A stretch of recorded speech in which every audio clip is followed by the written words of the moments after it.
বুকের মধ্যে এতটা গভীর ক্ষত নিয়েও বেঁচে থাকা যায়। আমাদের সমাজের কত মানুষ এভাবে বেঁচে আছে, অথচ তাদের সাথে দেখা হলেই যখন আমরা জিজ্ঞেস করি কেমন আছেন, ঠোঁটের কোণে নকল একটি হাসি দিয়ে বলে এই তো বেশ ভালো আছি, অথচ তাদের ভেতরটা অন্তঃসার শূন্য হয়ে গেছে। সারাদিনের হাড় ভাঙা পরিশ্রম করে বাসায় ফেরা পুরুষ মানুষটির ভেতরে কতটা গভীর ক্ষত সেটা কেউ দেখতে চায় না।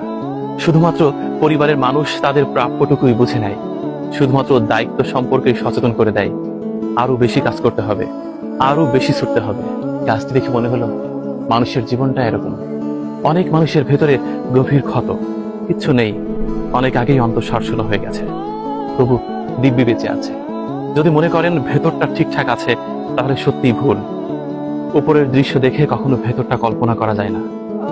ভেতরটা সেই মানুষটাই জানে কি ঘটে গেছে। আমরা শুধুমাত্র বাইরে দেখি, বাইরে দেখে বলি বেশ তো ভালো আছেন,